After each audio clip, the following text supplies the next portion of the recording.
On est un peu fou, il faut le dire. Mais on a ça dans les gènes. Hein.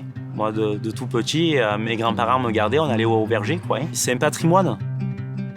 On est une filière hyper dynamique, nous ici, surtout avec la nouvelle génération. Nous, ce qu'on veut montrer, c'est notre pomme d'altitude, notre terroir. Pourquoi elle est cultivée comme ça, pourquoi elle est cultivée ici, et comment ça a pu être possible. Moi, je suis fier d'être là, sinon je ne serais pas là aujourd'hui à vous parler.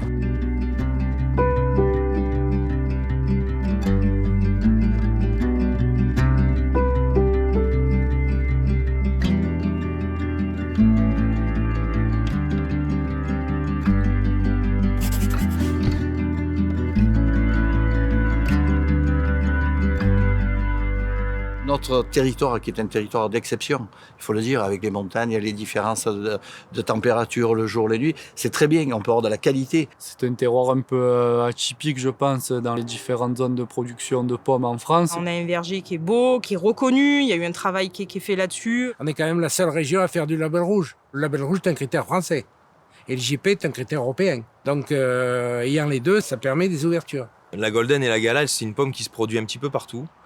Et aujourd'hui, ce label, il nous permet vraiment de nous identifier sur une pomme d'altitude. Elle est cultivée entre 600 et 1000 mètres. Et ça aura absolument rien à voir avec une Golden qui est cultivée en plaine. Nous, on est une pomme d'altitude et on le dit.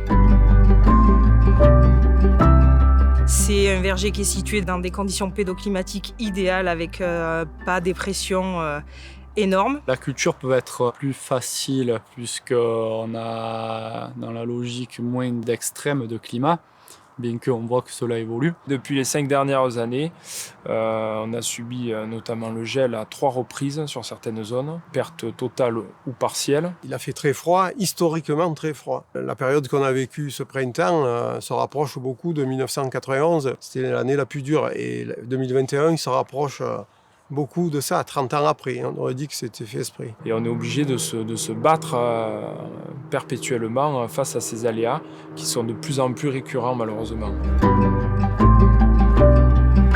On a toujours été à l'écoute des nouvelles technologies, des nouvelles techniques. On a de suite fait en sorte de les expérimenter, de les appliquer, qu'on ne soit pas en retard sur quoi que ce soit et que même si on peut être précurseur bien volontiers, quoi. Il faut toujours y aller, toujours donner un petit coup de punch au bon moment pour pas manquer la vague, comme on dit. On a gagné au niveau des intrants, au niveau du mode de production, le mode de culture. Alors aujourd'hui, le verger alpin a beaucoup évolué. À l'époque, on était monovariétaux. Et aujourd'hui, on s'est un peu plus diversifié avec des variétés club, sachant que la partie Golden reste la partie majeure, puisque c'est quand même le terroir de prédilection pour la Golden de montagne. En termes d'organisation, on est très bon. On a le froid, on a les stations de calibrage, de pré-calibrage, de stockage, on a tout. Tout le monde est organisé pour pouvoir vendre des fruits, quoi. Aujourd'hui, il faut se serrer les coudes. On ne pourra pas lutter sur le marché si on reste tout seul, chacun dans notre coin. On a vraiment des obstacles à franchir pour notre filière. Et on sait que c'est l'unité qui va faire qu'on va arriver à passer ces caps. Nous, aujourd'hui, on ne se sent plus du tout concurrents les uns des autres. Si on veut réussir, il faut que notre voisin réussisse avec nous. À l'initiative de plusieurs collègues, avec l'aide naturellement de notre grand maître, le grand maître qui est M. Philippe Parent, on s'est retrouvés quelques collègues à s'occuper de la confrérie. Et c'est une seule idée, c'est promouvoir la pomme dans un cadre festif. Soit on fait des fêtes chez nous. La fête de la pomme, c'est nous, il n'y a pas de secret, c'est nous qu'on l'a mis en place. Soit éventuellement, on va faire la fête chez les autres. On a fait connaître la pomme des Alpes et quand ils l'ont goûté, ils nous ont dit vous avez la meilleure pomme de France. Et même, moi j'ai dit même du monde, il n'y a pas de problème.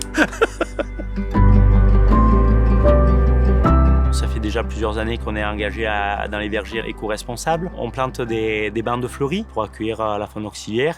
Et puis on peut voir également des nichoirs, autant nichoirs à mésanges que nichoirs à chauve-souris. Ce sont nos alliés. On a beaucoup développé la confusion sexuelle pour un tas de parasites. Tout ça pour limiter l'utilisation d'intrants de synthèse. La pose de la confusion dans les vergers a changé la vision du verger pour être moins impactant sur notre territoire. La région, c'est un pays qui me plaît beaucoup et je l'aime. On a un verger, je pense, avec un terroir qui est magnifique. C'est à nous de nous défendre et d'être les meilleurs possibles. Et puis l'avenir est devant nous, quoi. Si on est là, c'est qu'il y avait quelqu'un avant nous.